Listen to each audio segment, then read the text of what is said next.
అదే RTV app వార్తల్ని క్షణాల్లో చదివే అవకాశం ఉంటుంది. ఒక న్యూస్ పేపర్, ఒక టెలివిజన్ ఛానల్ మీ చేతుల్లో ఎప్పుడూ ఉంటాయి. పార్లమెంట్ ఎలక్షన్ ప్రచారం భాగంగా మన పార్టీ గ్రామంలో మన భారతీయ జనతా పార్టీ అభ్యర్థి గూడాం నాగేష్ గారు, అదేవిధంగా స్థానిక మాజీ సర్పంచ్, మాజీ ఎంపీటీసీ గారు, గ్రామ పెద్దలు, మా కుబేర్ మండల అధ్యక్షులు, మాజీ ఎంపీపీలు, అదేవిధంగా జడ్పీటీసీలు, ఎంపీటీసీలు అందరికీ పేరు పేరున జై శ్రీరామ్ తెలియజేస్తున్నాను. మిత్రులారా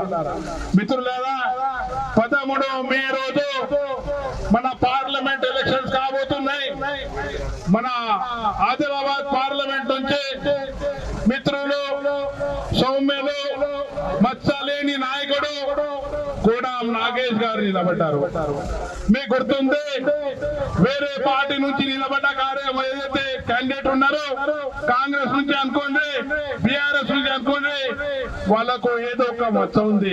కానీ మా నాయకుడికి గత 25 సంవత్సరాలు 30 సంవత్సరాల నుంచి రాజకీయంలో ఉండి 3 మాటల శాసనసభ్యుడు, ఒకసారి పార్లమెంట్ సభ్యుడు, మంత్రివర్యురాయి, మచ్చలేని నాయకుడు అంటే మన ఆదిలాబాద్ జిల్లాలో మనం గూడాం నాగేష్ అని గర్వంగా చెప్పొచ్చు. మిత్రులారా, దానికోసం భారతీయ జనతా పార్టీ నరేంద్ర మోదీ గారు మనకు గూడాం నాగేష్ గారికి టికెట్ ఇచ్చారు.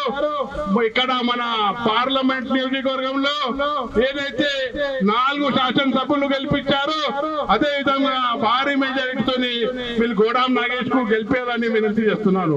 మిత్రులారా, వేరే పార్టీలు వస్తారు, అది ఇస్తా, ఇది ఇస్తా, అది ఇస్తా, ఇది ఇస్తా, కొండ కూడా ఇస్తా అంటారు, కానీ ఏది కూడా చెయ్యరు.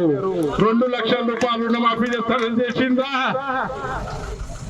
పెళ్లి అయితే తులం బంగారు ఇస్తారని ఇచ్చిండ్రా? రైతు బంధు ఇచ్చిండ్రా? ఏ మాట కూడా నిలబడలేని వ్యక్తి ఇలా కాంగ్రెస్ పార్టీ అని మనం గర్వంగా చెప్పచ్చు. దానికోసం మిత్రులారా, వచ్చే ఎలక్షన్స్ లో గూడాం నాగేష్ గారికి, మోదీ గారికి బలపరచాలని మీకు విజ్ఞప్తి చేస్తున్నాను. మీకు గుర్తుంది, మన దేశంలో ఏదైతే 10 సంవత్సరాల నుంచి నరేంద్ర మోదీ గారి ప్రభుత్వం పనిచేస్తుంది, మచ్చలేని నాయకుడు 18 గంటలు మన భారతదేశ ప్రజల కోసం సేవ చేస్తున్నాడు.